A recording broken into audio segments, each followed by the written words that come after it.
Rizkon dikagetkan munculnya makhluk kerdil-kerdil dan rambutnya ini panjang-panjang. Mukanya ini seram.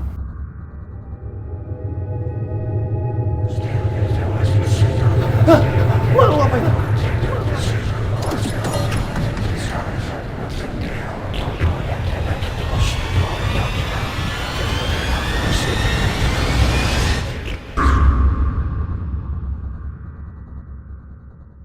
Assalamualaikum warahmatullahi wabarakatuh. Kembali lagi bersama saya Rian Agus Widodo tentunya di channel RAW. Apa kabar semuanya? Mudah-mudahan kalian dalam keadaan sehat walafiat.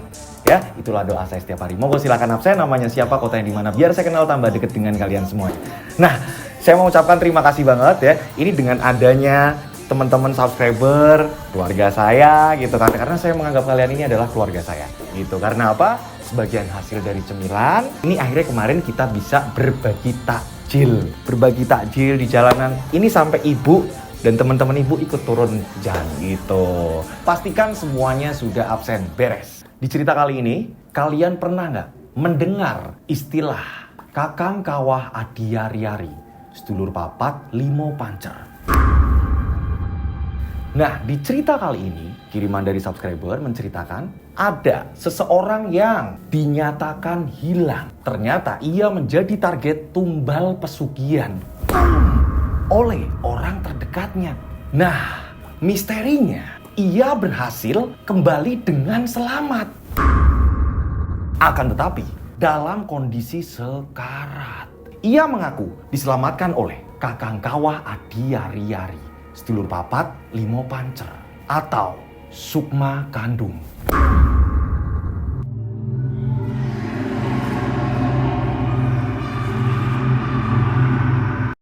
Nah, untuk mitos orang Jawa di daerah, ini ada yang mengatakan saudara kandung dalam wujud gaib. Saksikan selengkapnya di channel Rian Agus Widodo. Tak perlu lama-lama lagi, kita langsung saja menuju ke ceritanya.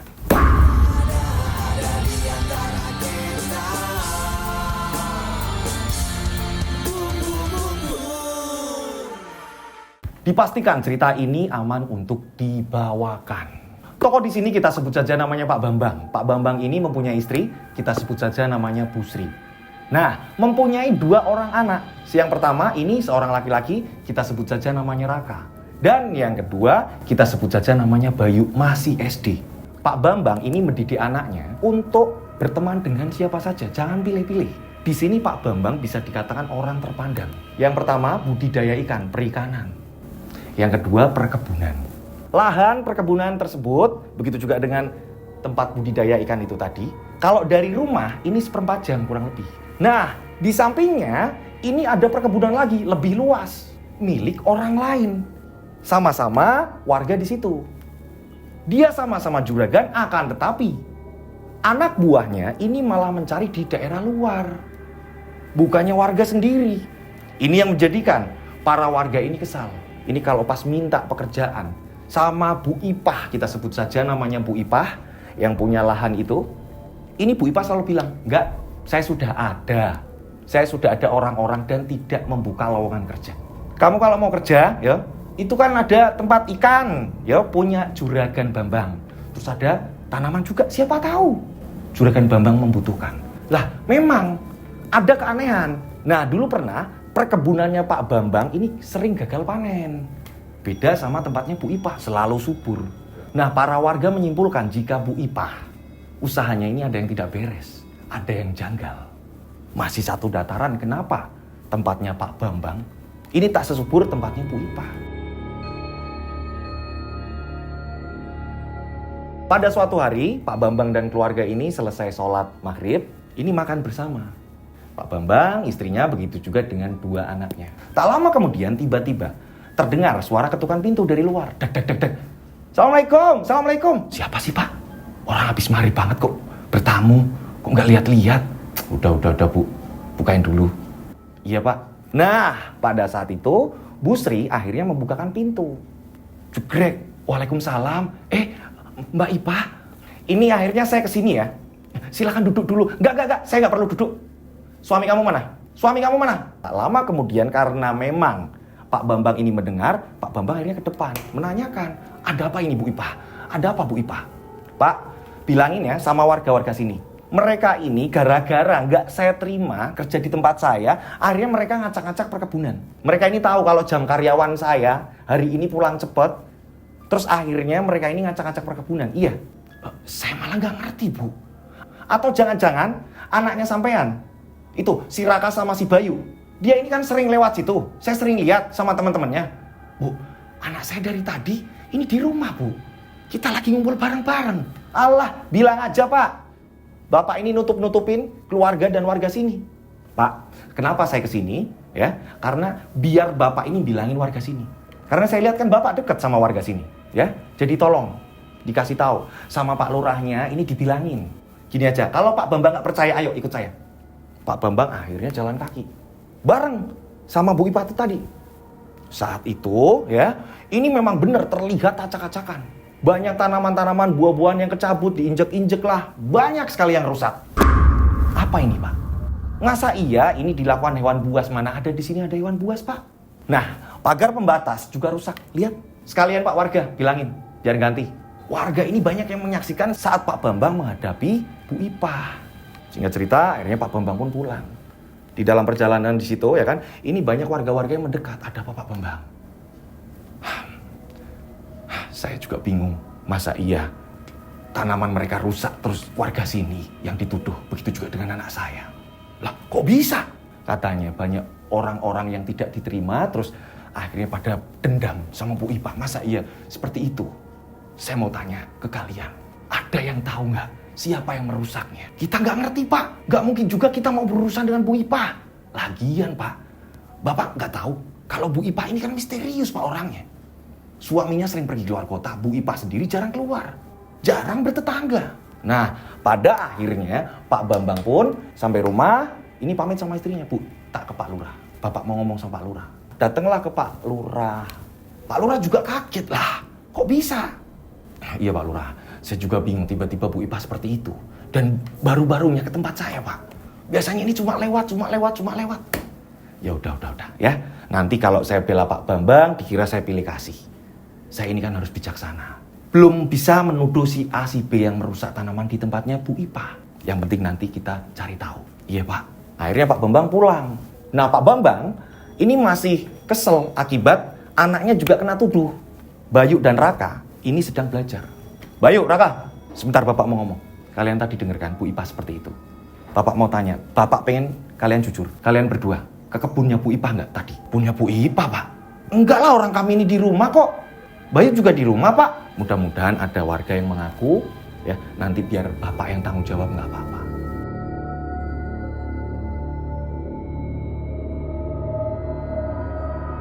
Kurang lebih jam 10 malam.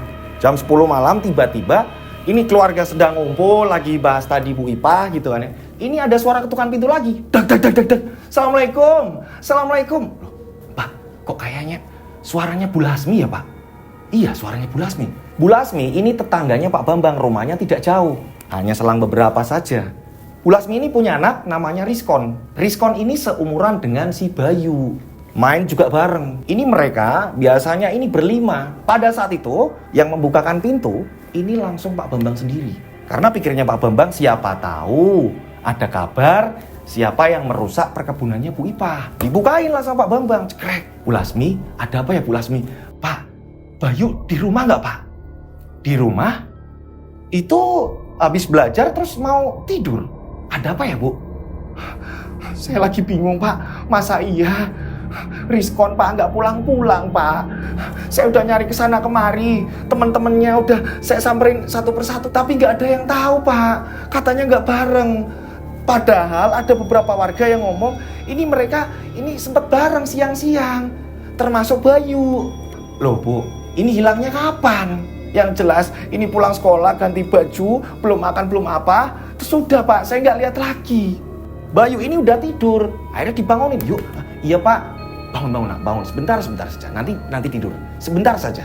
Ini ada Bu Lasmi. Ada apa ya Bu Lasmi? Nak Bayu lihat Rizkon nggak? Rizkon, lah emang nggak di rumah ya Bu?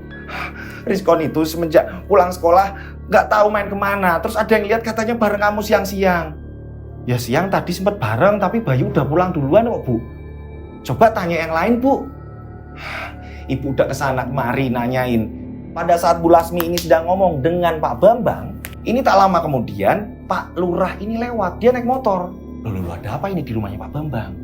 Akhirnya Pak Lurah mampir. Kebetulan Pak Lurah ini mau ke kelurahan. Ada apa ini? Ada apa ini? Gimana Pak? Ada yang ngaku ketemu? Siapa pelakunya yang rusak perkebunannya Bu Ipah?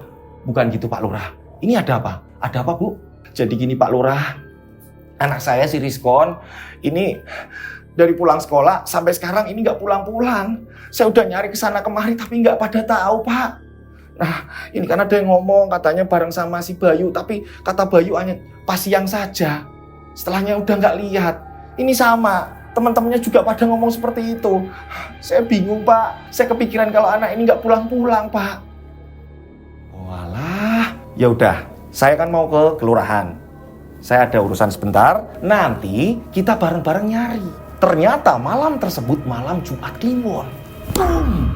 Nah, akhirnya warga disuruh kumpul di balai desa. Itu karena ini mendadak kan. Warga juga bingungan yang nggak tahu menau. Kumpullah di balai desa. Itu saat warga kumpul di balai desa, ini begitu juga Pak Bambang ikut, Pak Lurah ini langsung mengumumkan bahwa ada kerusakan di perkebunannya Bu Ipah. Ini ada warga nggak yang berbuat seperti ini, seperti ini, seperti ini? Karena ini baru saja Pak Bambang ini kena tuduhan. Ya siapa tahu, saya pengennya damai-damai saja. Yang pertama itu, ada nggak? Mana kita tahu Pak? Pak, saya sendiri Pak, pernah Pak lamar kerja di situ tapi nggak diterima. Tapi walaupun saya nggak diterima Pak, yang mana mungkin saya ini seperti itu Pak. Sebut saja namanya Mas Holis. Mas Holis ini menyampaikan, saya nggak mungkin seperti itulah Pak. Ya nggak tahu ya kalau teman-teman yang lain ngomong seperti itu. Nah Pak Lurah ini ngomong sama Mas Holis. Mas Holis bentar ya, ikut saya masuk. Yang lain ya, ini tunggu di sini dulu, jangan kemana-mana. Mas Holis diajak masuk. Mas Holis, saya nggak nuduh, saya sendiri pernah lihat. Mas Holis ini kan sering sekali kalau malam-malam ini lewat perkebunannya Bu Ipah. Nanti kalau udah mampir di tempat saya di perikanan, ya, karena kan saya sering lihat. Oh, jadi Pak Lurah nuduh saya? Iya, bukan nuduh, saya cuma nanya. Mas Holis bener nggak yang gimana-gimana? Karena kan Mas Holis tadi bilang pernah ngelamar kerja tapi ditolak. Nggak. Nah bawaannya Mas Holis ini kayak mencurigakan. Besok mending keluar kota. Kerja di luar kota enak. Mas Holis ini langsung pergi. Udah saya pulang dulu, dah. Nah Holis sendiri orangnya sama-sama misterius juga. Jarang ngomong sebenarnya dia ini. Setelah itu Pak Lurah ini melanjutkan. Kenapa kalian nggak saya suruh bubar? Kita harus menolong Bu Lasmi dan suaminya. Mereka ini ya kehilangan si Rizkon. Rizkon ini hilang dari siang dan sampai sekarang nggak ditemukan. Mereka berdua ini sudah nyari ke sana kemari. Oh iya tadi ke tempat saya juga. Iya. Masa iya sih? Lah biasanya sama rombongannya, sama anak-anak, sama nah. Ya sudah. Sekarang gini, ada yang lihat nggak? Enggak Pak. Ya pas tadi siang aja sih Pak. Siang-siang saya lihat. Ya bareng Bayu, begitu juga dengan teman-teman yang lain. Ada si Sandi, ada si Burhan, nyebutin namanya. Nah Bu, udah ke tempatnya Sandi, udah ke tempatnya Burhan. Udah Pak, tapi sama jawabannya, nggak ada yang tahu. Sempet siang main bareng, setelah itu mereka pada mencar bubar. Keterangan dari Bu Lasmi mengatakan seperti itu. Jadi teman-temannya ini nggak pada tahu. Siang udah pada bubar. Nah, setengah 12 malam ini dilakukan pencarian. Bawa senter, bawa apa? Barangkali kita bisa menemukan. Kita ke sungai juga, susuri sungai. Nah, ini sering terjadi di perkampungan tersebut. Sering sekali terjadi ada orang tenggelam, ada bocah-bocah main terus akhirnya tenggelam sungai. Sungai itu bisa dikatakan ini misteri juga. Banyak warga yang mengatakan sungai tersebut ini dijaga siluman buaya putih. Boom! Rata-rata orang yang kena musibah meninggal atau apa gitu kan ya. Ini seringnya ini malam Jumat Kliwon. Lah ini tepat pas Jumat Kliwon. Nah, semua orang ini pada nyari. Di pinggiran sungai, di lapangan, di kebun lah, di mana, nggak ada. Bahkan ini ada warga yang akhirnya lihat kerusakan yang ada di perkebunannya Bu Ipa. Oh iya bener lah, kok bisa berantakan kayak gini ya? Nah ada yang mengatakan ke Pak Bambang, begitu juga ke Pak Lurah. Pak, jangan-jangan ini ada hubungannya sama Bu Ipa, Pak? Ini rusaknya tanaman, ini rusaknya perkebunan, ini kok pas bareng sama Rizkon hilang, Pak? Ya udah makanya kita cari dulu. Jangan sampai kita ini tidak bisa apa-apa. Kita usaha dulu. Pak, apa nggak lapor polisi aja, Pak? Udah, kita cari dulu. Itu urusan saya. Iya, Pak, nyari. Tapi nggak ketemu. Karena Pak Bambang ini tahu kalau itu malam Jumat Kliwon, Pak Bambang ini mau telepon sama Pak Kiai. Jadi Pak Bambang ini punya kenalan Pak Kiai, ini di luar kota, kita sebut saja namanya Pak Yai Najib. Pak Bambang ingat, oh saya telepon Pak Yai Najib apa ya? Ya ampun, handphone di rumah.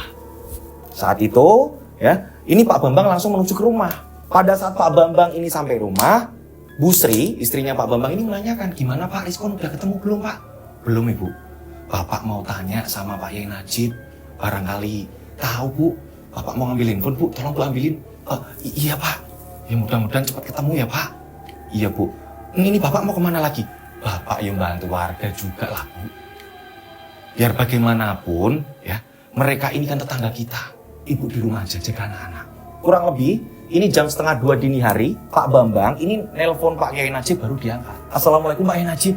Waalaikumsalam, maaf tadi ada tamu. Nah memang Pak Yai Najib ini pasiennya banyak. Iya Pak Yai, jadi ada tetangga saya, ini seumuran Bayu bocahnya. Dia ini hilang Pak, dan ini belum ditemukan. Tolong Pak Yai, siapa tahu Rizkon bisa ditemukan Pak Yai. Ya, nanti saya bantu. Ya, ini malam Jumat Kliwon lagi yo. Ya, sebentar, nanti tak kabarin lagi.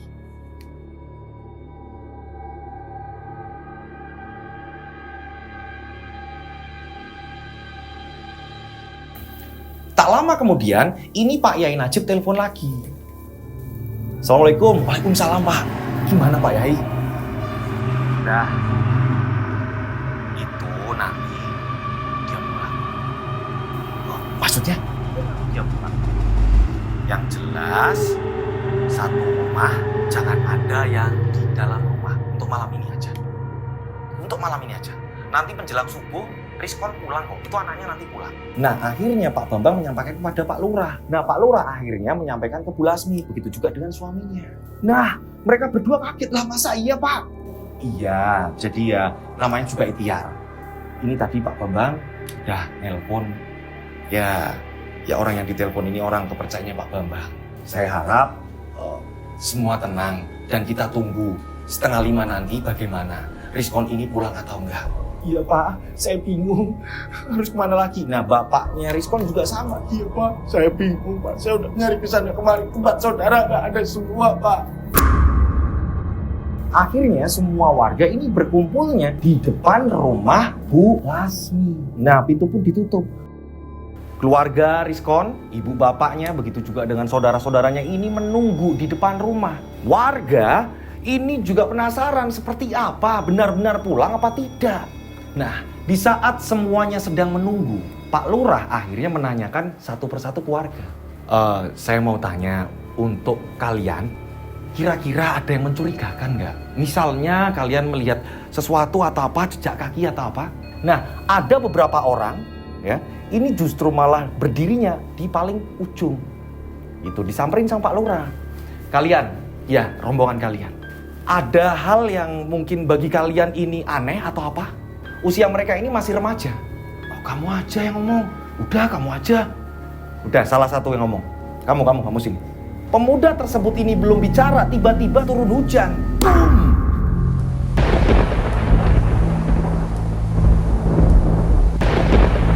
Pada saat itu, ini akhirnya semua pada berpindah ke teras rumah warga. Nah, sebut saja ini namanya Andi. Remaja tersebut ini Andi. Andi mengatakan, gini Pak Lurah, baru mau ngomong tiba-tiba ada petir.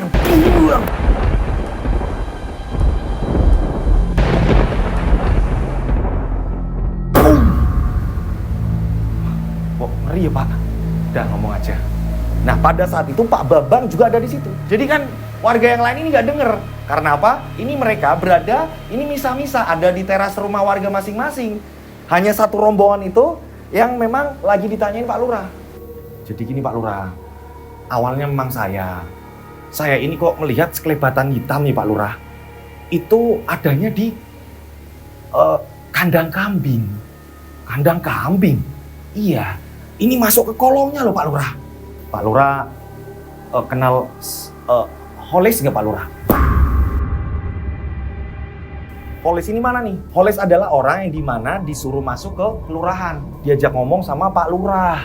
Holes pernah berurusan dengan Bu Ipa. Saat itu Holes tidak diterima kerja. Pak Lurah jadi ingat, oh Holes yang tadi itu langsung pergi itu. Iya Pak Lurah. Belakang rumahnya Holes itu kan ada kandang kambing Pak Lurah.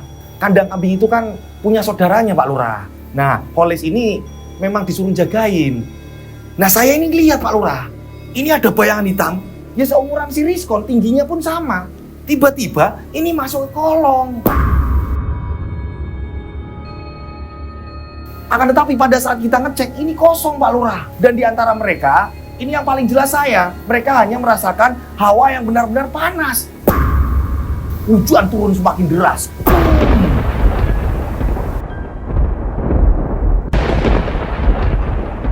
Ini ada hubungannya nggak sama Holes karena Holes sendiri ini nggak mau nyari. Pak Lurah ini pinjam payung sama yang punya rumah. Dipinjemin payung, Pak Lurah akhirnya menuju ke rumah Holes. Pak Lurah ini penasaran. Masa iya Holes? Andi, kamu bisa nemenin saya ke tempatnya Holes? Pak, tapi Pak, saya minta kamu nemenin saya. Ayo. Mari Pak, mari Pak. Nah, Andi ya akhirnya nemenin Pak Lurah. Hujan ini lebat. Hujan turun lebat.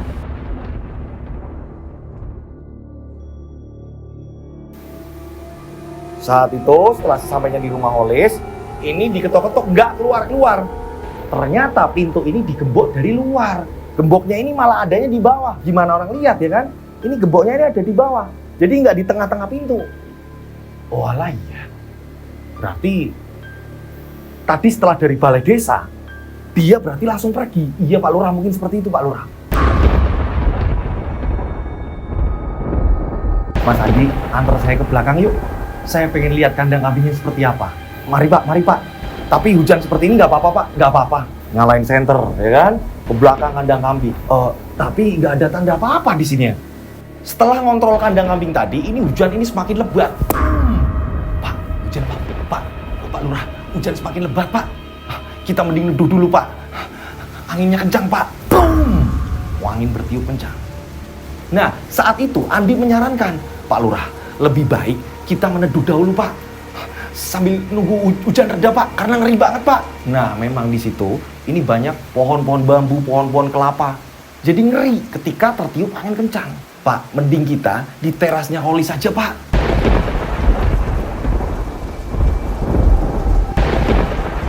Nah, akhirnya Pak Lurah dan Andi ini neduh di terasnya Holes. Pak Lurah ini mau ngabarin ke Pak Bambang atau warga yang lain gitu kan ya. Akan tetapi karena petir ini memang benar-benar menggelegar, mereka ini nunggu hujan ini reda. Nah, hujan pun akhirnya mereda. Saat itu Pak Lurah melihat jam. Ini sudah jam 4 lebih. Ayo kita ke sana. Ayo Pak, mari Pak. Nah, pada saat mereka ini mau balik lagi, baru berapa langkah masih di depan rumahnya Holes. Holes ini pulang. Ia menggunakan jaket hoodie yang ada tutupnya di kepala gitu kan ya. Bapak dari mana? Saya dari tempat Mulis. Kamu ini dari mana? Iya, terserah saya lah. Mau dari mana itu terserah saya. Kamu lihat Rizkon nggak, Riz? Soalnya para warga ini diliatin ada sekelebatan bayangan hitam ini di belakang rumah kamu, Lis. Oh, dipikir saya ngumpetin? Iya. Tadi sudah nuduh saya ngacak-ngacak tempatnya Bu Ipa. Terus sekarang nuduh saya ini ngumpetin Rizkon. Pak, maaf Pak, saya nggak ada waktu. Saya buru-buru. Lis, dengerin dulu. Bapak mau ngomong. Maaf Pak. Nah, Holes langsung masuk ke rumah. Nah dari kejauhan ini kurang berapa meter rumahnya Bu Lasmi. Ini warga ini sudah bersorak, wah ketemu, wah Rizkon ketemu. Terdengarlah sama Pak Lurah. Andi ngomong, Pak, itu kayaknya Rizkon udah ketemu. Iya, kayaknya udah ketemu. Di mana ya dia? Ayo Pak, kita jalan Pak. Ayo Pak, kita jalan cepat. Nah, mereka pun jalan cepat. Singkat cerita, sesampainya di situ, ya kan, Pak Lurah langsung menuju ke rumahnya Bu Lasmi. Akan tetapi, ya, ini para warga berdesak-desakan. Akhirnya, Pak Lurah dibantu Pak Bambang, begitu juga Andi, ini menyuruh warga agar tidak masuk ke rumahnya Bu Lasmi. Nah, setelah itu, Pak Lurah ini mendekat. Pak Lurah kaget melihat Rizkon. Dia terbaring lemah di kasur. Pak Bambang, iya Pak, tadi Bu Lasmi sendiri Pak yang merasakan hal itu Pak. Terus ini kenapa bisa seperti ini? Badannya Rizkon ini penuh dengan luka-luka dan Rizkon ini dalam kondisi pingsan. Bagaimana menurut Pak Lurah? Mending langsung dibawa ke rumah sakit. Nah, bapaknya Rizkon ini akhirnya cerita. Pak, Ibu kok tiba-tiba ada bayangan, ada sekelebatan hitam, ini masuk ke dalam rumah Pak, lewat pintu samping Pak. Masa sih Bu? Nah, pada saat lihat jam, sudah 4:30, Pak Bambang pun mengingatkan, coba dicek. Setelah itu mereka pun masuk. Bu Lasmi ini nyari ke seluruh isi rumah dan terlihat di bawah kasurnya Rizkon, tepat di kolong, kaki Rizkon ini terlihat keluar dari kolong. Kaki Rizkon apanya? Pak.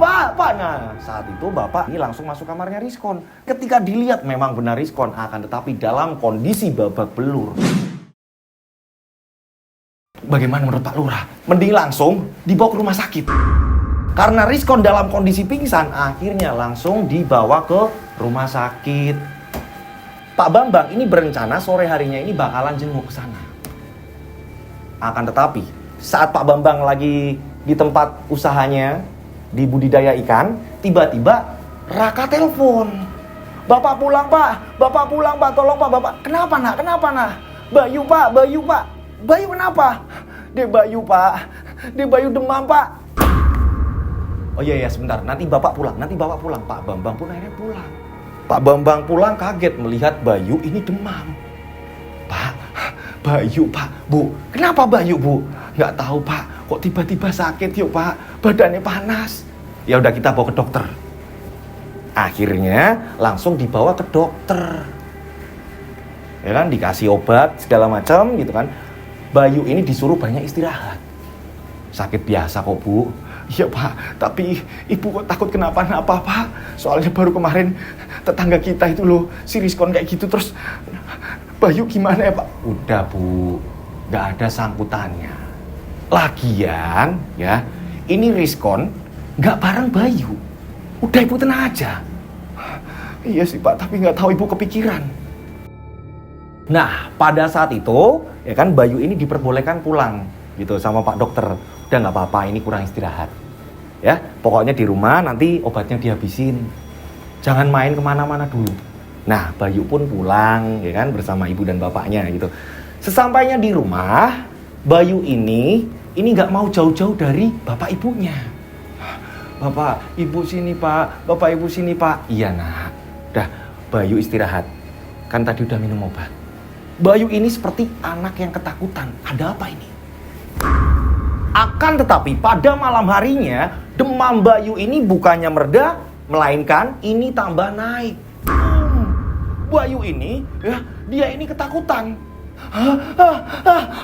Setelah itu Bayu kejang-kejang. Pak Bambang dan Bu Sri ini langsung masuk kamar. Nah, Bayu ini badannya ini benar-benar panas. Pak, Bayu kok seperti ini Pak? Ini Bayu kenapa Pak? Nah, semua panik. Pada saat itu, ya kan, ini Pak Bambang langsung mengeluarkan mobil dan membawa Bayu ke rumah sakit. Dengan rumah sakit yang sama dengan Rizkon, Pak Bambang ini belum sempat jenguk. Ini akhirnya menanyakan kamarnya si Rizkon. Ternyata Rizkon ini sudah diperbolehkan pulang. Bayu masuk rumah sakit, si Rizkon ini justru malah pulang. Nah, Bayu di rumah sakit ini terus-menerus ketakutan. Ditanya kenapa nak, ada apa nak? Ini gak ngomong apa-apa. Dia ini terus-menerus ketakutan. Ibu bapak, jangan tinggalin Bayu.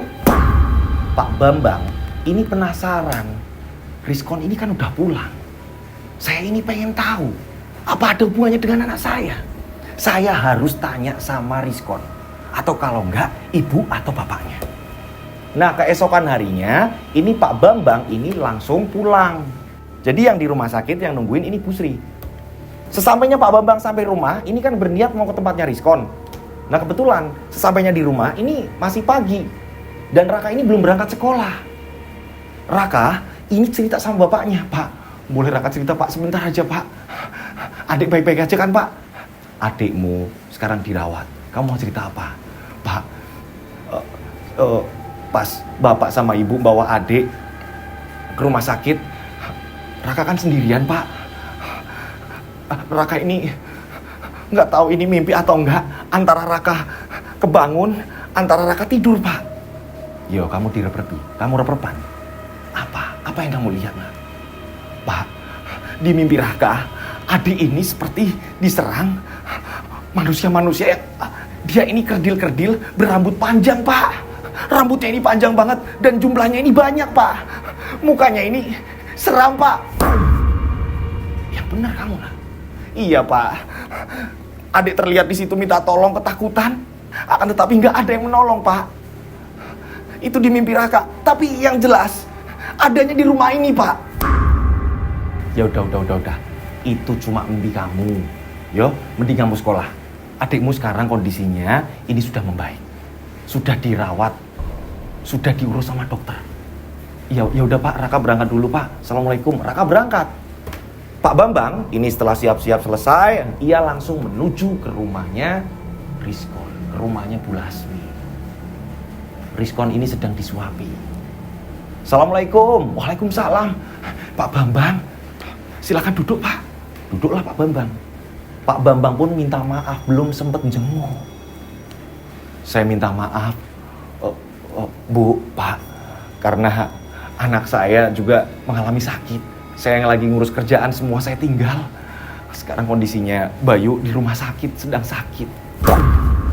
Pada saat itu, Pak Bambang pun menanyakan ke Rizkon yang sedang disuapi.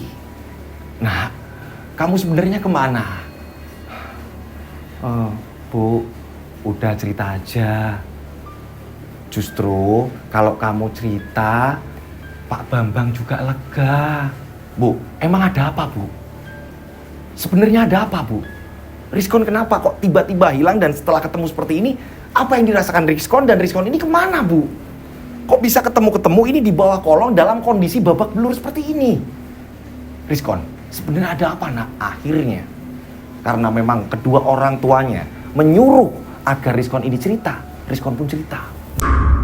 Iya Pak, sebenarnya saat itu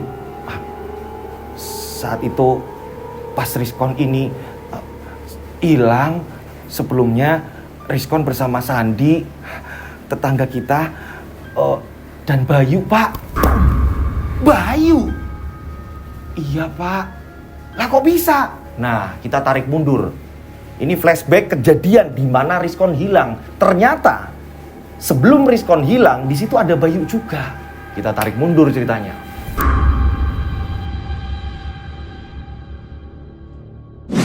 Jadi, ini awalnya, ini bersama keempat sahabatnya, berarti 5 sama si Rizkon. Salah satunya ini Bayu. Nah, awalnya mereka ini berlima. Setelah main bola ini selesai, Bayu dan Rizkon ini jalan kaki bareng. Niat awalnya ini mau pulang ke rumah. Akan tetapi, saat mereka ini pulang, di tengah jalan Bayu melihat ada layang-layang. Layang-layang itu putus. Bayu melihat, Rizkon, Riz, lihat. Ada layang yang putus, ada layang yang putus. Nah, saat itu ya, Rizkon ini dipaksa Bayu, ayo kita ke sana, ayo. Saat mereka mengejar layangan putus itu, ya, ternyata ini nggak ada anak-anak yang lain, melainkan mereka berdua. Ayo buruan. Lagian nggak ada anak-anak yang lain. Nah, mereka berdua karena memang bandel-bandel, mereka melihat jika layangan tersebut ini nyangkut di salah satu pohon mangganya milik Bu Ipah. Di mana Bu Ipah ini yang terkenal orang yang misterius dan Bu Ipah ini galak. Nah, pada saat itu mereka sempat berhenti. Rizkon ini sempat ngajak pulang. Yuk, nggak usah lah yuk. Udah, nggak usah diambil. Ya, pada saat itu ya, Anak-anak seumuran mereka ini lihat layangan putus kan, ini kan seneng banget ya, pengen dikejar gitu kan ya. Si Bayu ini ngomong si Rizkon, udahlah kita ambil aja udah. Yuk lihat karyawannya Bu Ipa masih ada yang di situ. Kita jangan nekat, nanti malah kita kena marah. Udah tungguin aja, sebentar lagi karyawannya juga udah pada pulang. Nah mereka ini nungguin. Setelah karyawan ini pada pulang, Bayu ini melihat, wah ini mangganya pada mateng. Ya kan? Ini ada buah-buahan yang lain. Jadi banyak pohon mangga, begitu juga dengan buah-buah yang lain. Pada saat itu, ya, mereka nekat menerobos pagar. Pantas saja, pagar ini jebol.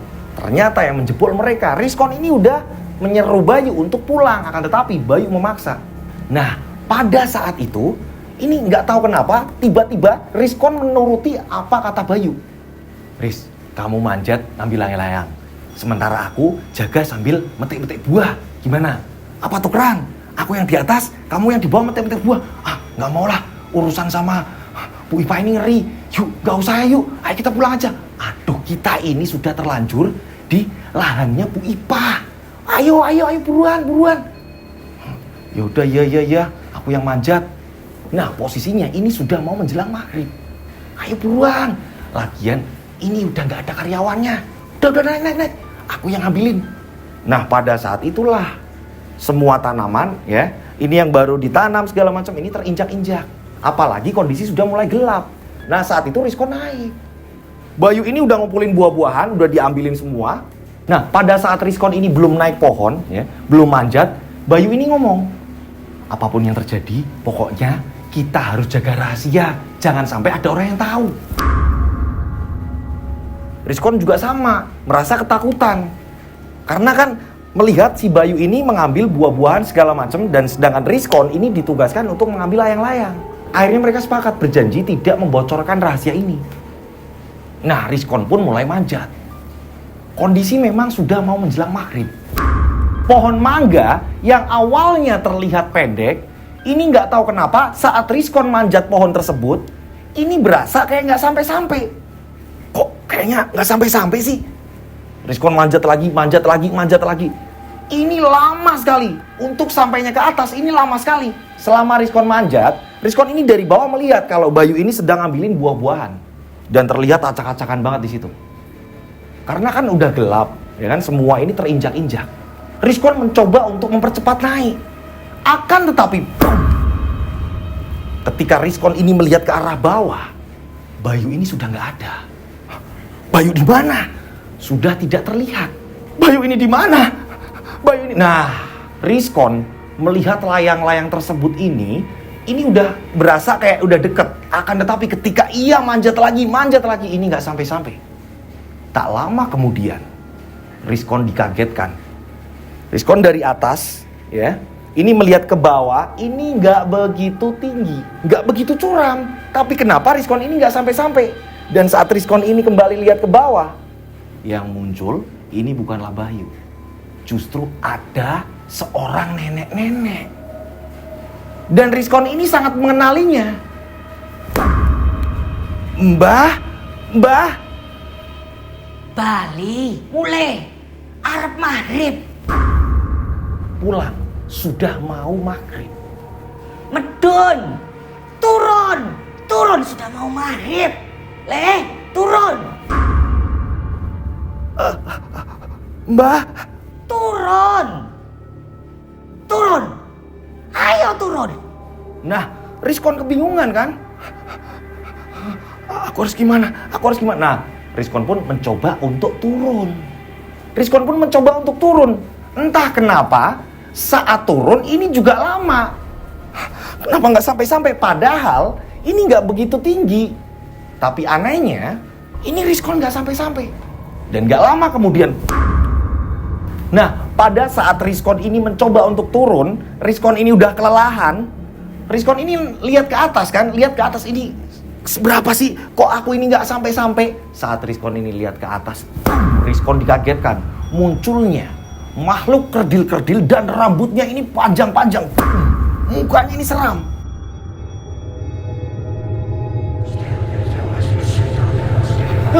Malu apa ya?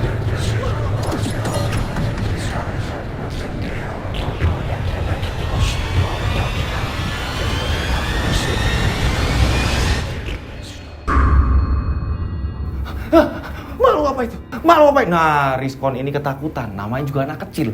Melihat makhluk yang baru ia lihat. Yang bisa dikatakan kayak makhluk goib yang baru ia lihat seumur hidup. Rizkon ketakutan. Nah, pada saat itu, Rizkon mencoba untuk tetap turun. Nah, makhluk kerdil-kerdil tadi ini menyerang Rizkon. Ini menyerang Rizkon. Rizkon yang ketakutan tiba-tiba muncul bayangan hitam. Dan Rizkon ini kaget ketika bayangan hitam itu justru ini kayak memberi celah, kayak memberi jalan agar Rizkon ini bisa turun. Setelah Rizkon ini berhasil sampai ke tanah, Rizkon langsung ditarik sama nenek-nenek tadi. Ayo ikut Mbah, ayo. Iya mbah, sebentar mbah, sebentar. Bayu di mana ya mbah? Ayo ikut Mbah. Diajak jalan sama mbah itu tadi. Akan tetapi makhluk-makhluk kerdil tadi ini jumlahnya semakin banyak dan mengejar Rizkon dan nenek-nenek tadi. Nah, ini nenek-nenek ini siapa? Mbah, Rizkon mau dibawa kemana mbah? Ayo cepat jalannya. Entah kenapa nenek tua yang udah bungkuk jalannya ini lebih cepat dari Rizkon. Rizkon yang masih bocah, nggak tahu kenapa ini nenek jalannya ini cepat. Dan semua pepohonan ini seperti ditabrak. Brak. Nah, bayangan hitam itu ini seperti mengikuti. Akan tetapi menghalangi agar siluman-siluman kerdil itu tadi ini tidak menyerang Rizkon. Anehnya, sepanjang jalan nenek itu ini justru malah ketawa. Ayo Rizkon, ayo. Nah, jalanlah mereka terus-menerus. Rizkon ini nggak tahu ini dibawa kemana. Yang jelas Rizkon ini kayak dibawa ke hutan, semakin gelap dan suasana ini benar-benar sudah malam. Ini hutan mana? Ini area mana? Ini daerah mana? Perasaan di tempatku nggak ada seperti ini. Benar-benar tempat itu asing bagi Rizkon. Tak lama kemudian Rizkon mendengar suara gamelan yang terus-menerus ini semakin jelas. Mbah, Rizkon mau dibawa kemana mbah? Ayo ikut. Saat itu, ternyata suara gamelan itu berasal dari sebuah rumah yang sedang mengadakan hajatan. Anehnya, ini hanya satu rumah itu saja. Dan samping-sampingnya ini pepohonan lebat dan bebatuan besar. Mbah, ini di tempat apa mbah? Kok ada orang hajatan? Ayo masuk. Masuklah ke tempat hajatan itu. Ternyata tempat hajatan itu ini sedang ada pertunjukan wayang kulit. Boom! Suara gamelan tadi berarti berasal dari ini mbah. Nah, semua orang-orang ini sedang menyaksikan pertunjukan wayang. Semua mata tertuju ke panggung, ke pertunjukan wayang tersebut. Rizkon ini kaget ketika Rizkon ini sudah berada di tempat hajatan itu yang benar-benar mewah. Rizkon ini kaget melihat ternyata yang ada di situ ini warga-warganya Rizkon, tetangga-tetangganya Rizkon. Ini tetangga-tetangga Rizkon semua mbah. Ini kok mereka ada di sini mbah? Ini ada apa mbah? Dan Rizkon ini ada di mana mbah? Tak lama kemudian ini ada orang ya, ini langsung menawari makanan Rizkon. Akan tetapi makanan itu terlihat aneh. Mas Rizkon, ini dimakan. Apa ini? Apa ini yang ada di mangkuk? Makanan itu terlihat ini seperti sudah basi dan penuh dengan belatung. Makanan apa itu? Sudah dimakan. Ayo dimakan. Enggak mbah, Rizkon nggak mau makan mbah. Rizkon nggak mau makan. Ayo dimakan. Itu sudah disajikan. Rizkon kebingungan. Ini siapa ini nenek ini? Ya, sepertinya aku mengenalinya, akan tetapi entah di mana. Dan kenapa tiba-tiba aku berada di sini dan disuguhkan? Ya, ini makanan yang benar-benar udah basi dan penuh belatung. Rizkon pada saat itu kembali mengamati orang yang menyajikan tadi, orang yang memberikan makanan tadi. Ternyata pada saat Rizkon ini mengamati, wajah dari orang itu tiba-tiba langsung berubah. Sebagian mukanya ini berubah menjadi hewan. Ya ampun, mbah, kenapa dia berwajah seperti ini mbah? Wajahnya ini berubah seperti hewan buas ya. Ini menyerupai babi. Sebagiannya ini menyerupai babi. Anehnya mbah tadi ini tertawa. Rizkon melihat bayangan hitam tadi sudah sampai di samping mbah. Akan tetapi ini jadi kayak hilang, muncul, hilang, muncul. Nggak berwujud, akan tetapi hanya bayangan hitam. Nah, pada saat Rizkon ketakutan, Rizkon dikagetkan. Para warga yang sedang menyaksikan pertunjukan wayang tadi, nah karena Rizkon ini kaget, ini membuat para warga matanya ini langsung tertuju ke Rizkon. Jadi langsung melihat ke arah Rizkon. Dan di sini Rizkon kaget. Seluruh warga-warga yang ada di situ yang Rizkon ini kenali, ya, Rizkon mengenal mereka. Ini mereka melihat ke arah Rizkon dengan wajah yang bukan lagi mereka, melainkan sebagian ini makhluk-makhluk yang menurut Rizkon ini sangat menjijikan. Dan Rizkon ini baru melihat ada yang menyerupai kuda, akan tetapi tidak sempurna. Ada yang menyerupai apa-apa, ini benar-benar mengerikan. Ada juga yang seperti pocong. Ada juga yang mukanya ini benar-benar ini berlubang. Orang-orang yang Rizkon kenali tadi ini berubah wujud seperti itu. Nah, saat Rizkon ketakutan, nenek justru malah ketawa-ketawa. Kamu makan, sudah ditawari, nak. Mbah, Rizkon di mana, Mbah? Dan kenapa mereka berubah seperti ini, Mbah? Itulah gambaran manusia yang tamak, yang jahat, yang kurang ajar, yang selalu menindas, yang selalu ingin menang sendiri. Mbah, mereka kenapa? Kenapa? Itulah asli mereka. Hati mereka sudah tertutup dengan keserakahan. Nah, saat Rizkon ketakutan, tiba-tiba ini langsung senyap. Semua menghilang. Rizkon kembali lagi berada di tengah-tengah hutan. Mbah, mereka kemana, Mbah? Ini Rizkon ada di mana lagi, Mbah? Terus bayangan tadi yang hitam yang saat itu menolong Rizkon dan tadi ada di sini, sekarang di mana, Mbah? Dan apa yang terjadi dengan Rizkon, Mbah? Saat itu nenek itu menjawab, kamu harus menjadi manusia yang jujur. Jangan serakah. Jika kamu kelak bisa menolong, tolonglah orang yang membutuhkan bantuanmu. Iya, Mbah. Terus tadi di mana, Mbah, itu, Mbah, bayangan hitam itu? Dan itu siapa, Mbah? Nah, nenek pun kembali berkata, kamu ingin tahu dia itu siapa? Dia penjagamu. Maksudnya, Mbah? Penjaga gimana, Mbah? Kakang Kawa, Adi Ari-Ari, sedulur papat limo pancer. Itu sukma kandungmu. Dia yang menjagamu. Mbah. Nah, setelah itu tiba-tiba mbah-mbah tadi ini mengatakan, pulanglah. Pulang. Dan ingat, jangan sampai kamu ulangi lagi perbuatan seperti tadi dengan sahabatmu itu. Iya, Mbah. Rizkon harus lewat mana, Mbah? Rizkon pengen pulang, Mbah. Nah, dikasih tahu, dikasih unjuk nih sama nenek itu tadi. Luruslah. Saudara kandungmu akan menjagamu. Akan tetapi bayangan hitam tadi sudah tidak ada lagi. Rizkon tidak melihat lagi. Rizkon akhirnya dia berjalan kaki. Entah kenapa tiba-tiba munculnya Rizkon justru malah berada di kandang kambing. Di mana kandang kambing tersebut berada di belakang rumahnya Mas Holis. Nah, sedangkan ini kan ada yang melihat pada saat itu. Loh, ini kok di kandang kambing? Anehnya, semua tidak melihat Rizkon.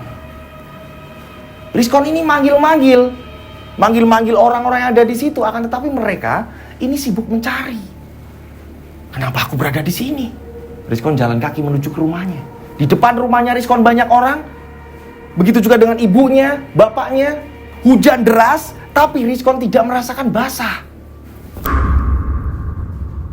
Rizkon memanggil, ini gak ada yang menyaut. Bahkan Rizkon ini memegang ibunya, memegang bapaknya, ini mereka ini gak berasa. Entah kenapa Rizkon ini bisa masuk.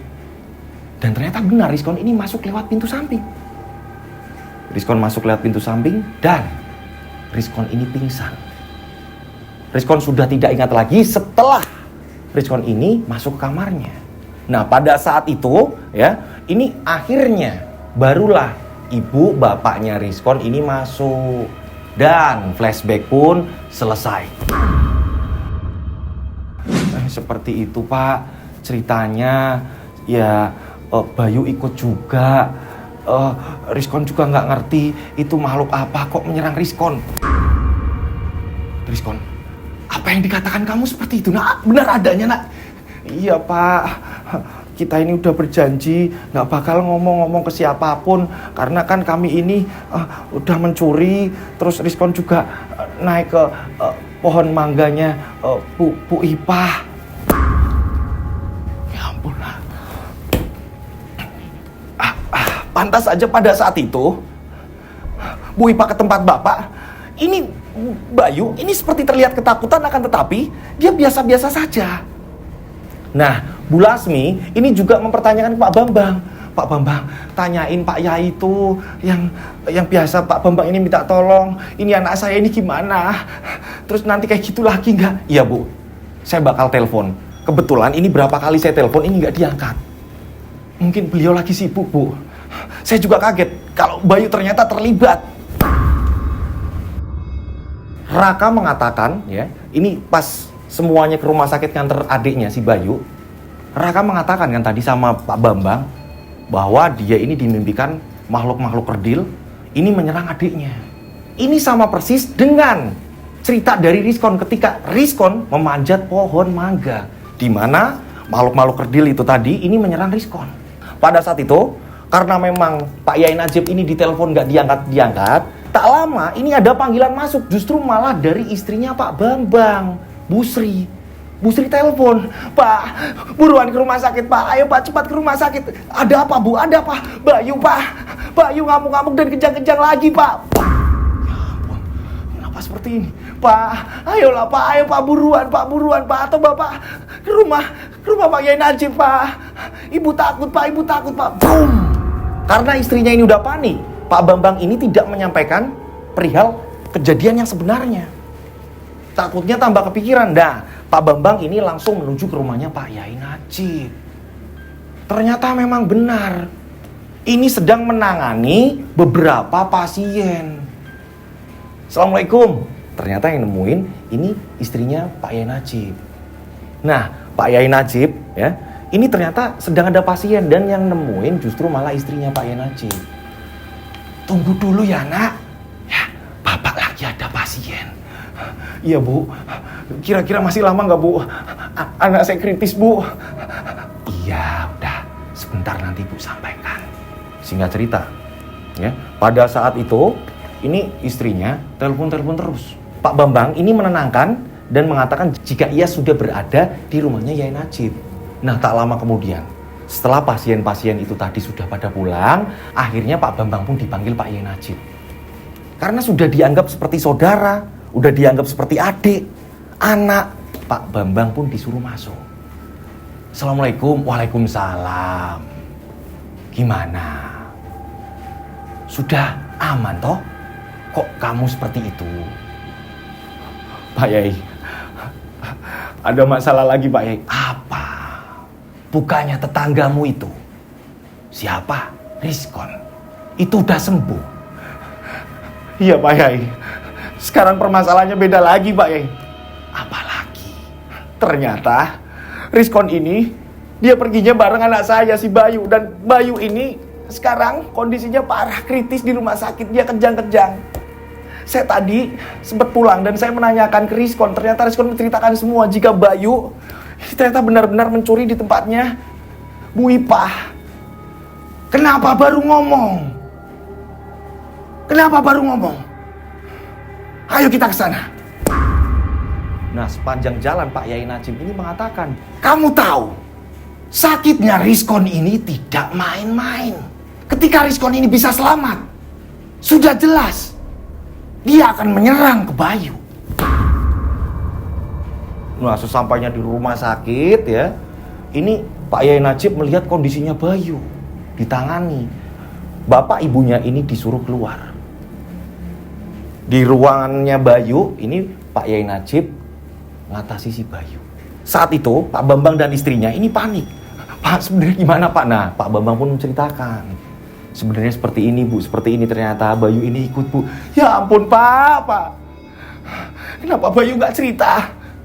Bu, mereka sudah berjanji tidak akan membocorkan rahasia ini. Karena mereka sadar kalau mereka ini mencuri Bu.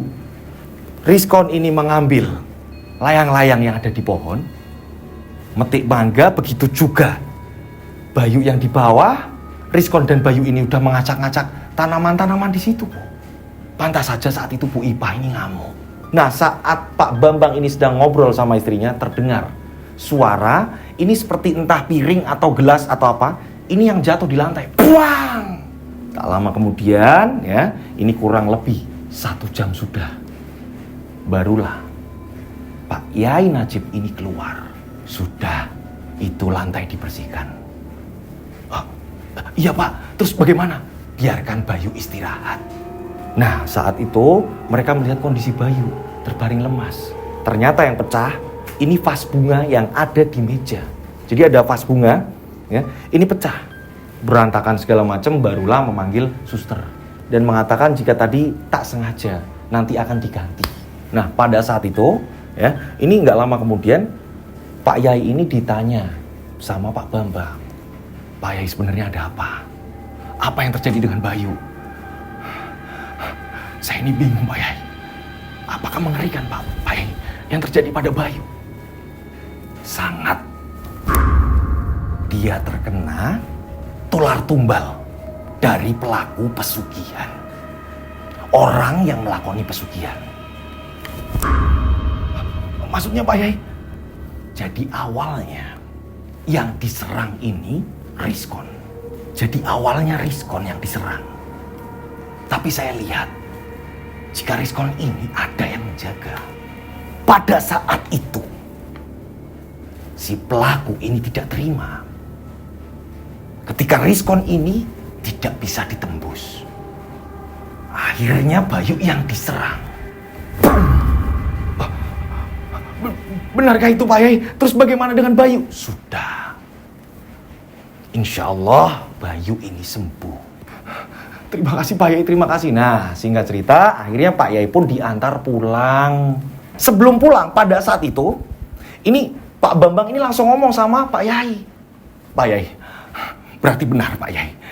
Kabar-kabar warga di tempat saya ini kan ada yang mengatakan jika Mbak Ipah, Bu Ipah, ini melakoni pesugihan.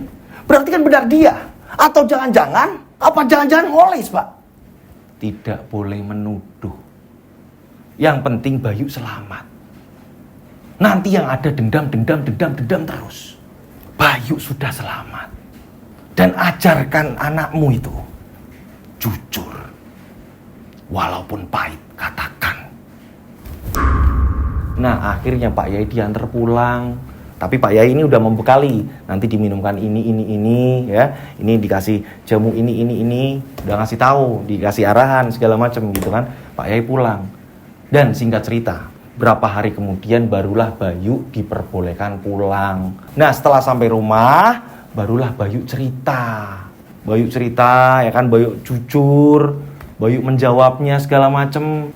Nah, pada saat itu yang membuat keluarga tercengang, ini ketika keterangan dari Bayu.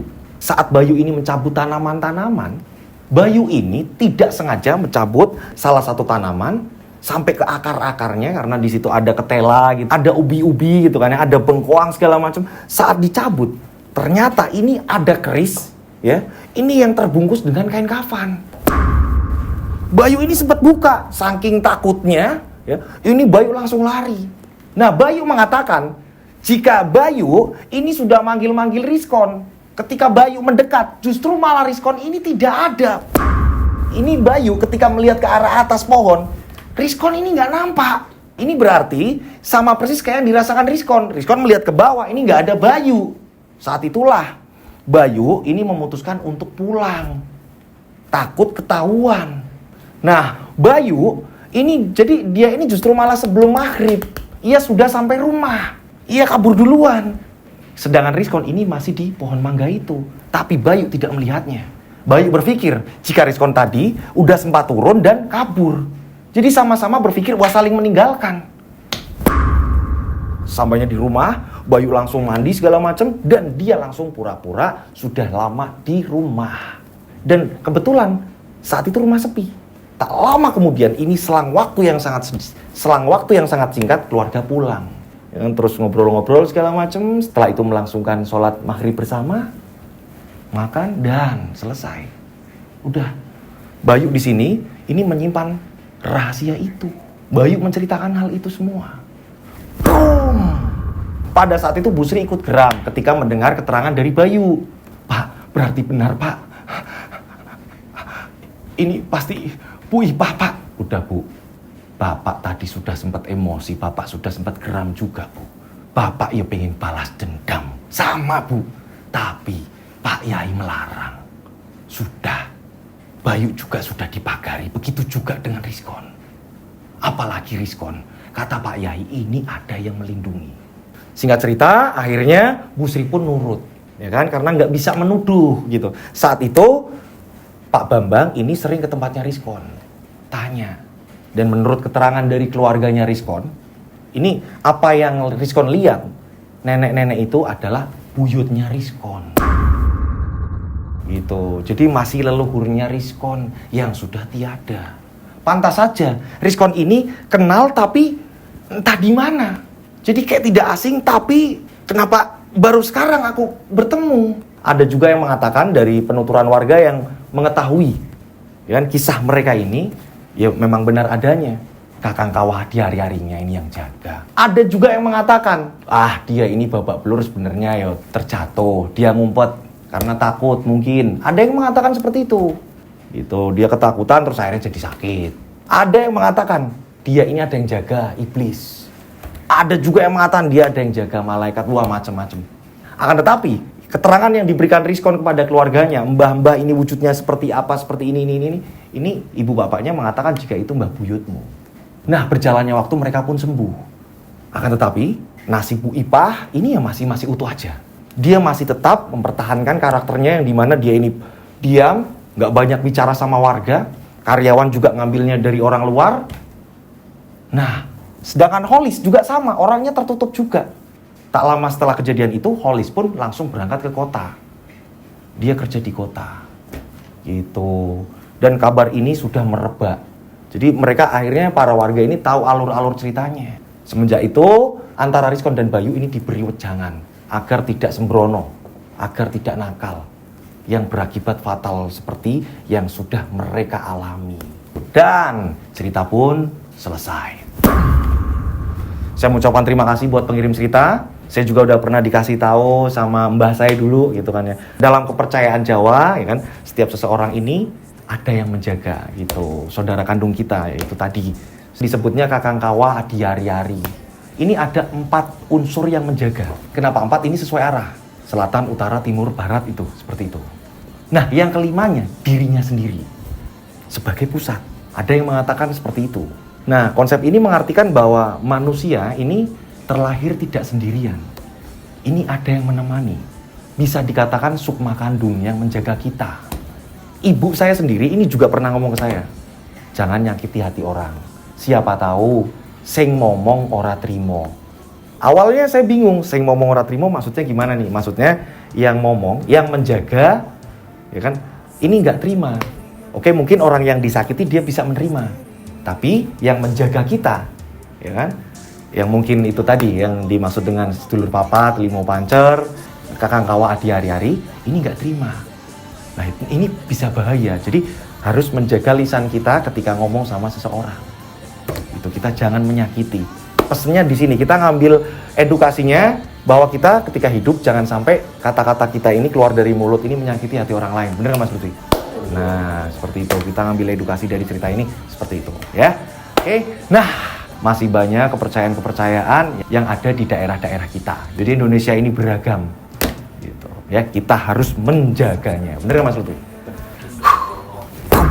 Akhirnya selesai juga. Saya mengucapkan banyak terima kasih buat pengirim cerita. Mohon maaf kalau ada salah-salah kata dalam saya bercerita. Saya mengucapkan terima kasih, ya.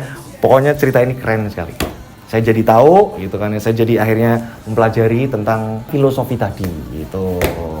Buat teman-teman yang ceritanya belum terbacakan, mohon bersabar ya, karena banyak sekali kegiatan dan cerita-ceritanya ini agak rumit. Ini yang menjadikan saya pas ngapalin, wah butuh energi banyak banget. Disiram ngebul gitu. Oke, mudah-mudahan puasanya lancar ya. Ini pas lebaran nanti banyak rezeki melimpah. Amin ya. Oke, saya berdoa mudah-mudahan penikmat channel Rian Agus Widodo ini banyak rezeki melimpah, selalu dilindungi Allah Subhanahu wa taala, dijauhkan dari mara bahaya, panjang umur, sehat selalu. Akhir kata, saya Rian Agus Widodo mengucapkan wassalamualaikum warahmatullahi wabarakatuh. Mereka ada di antara kita.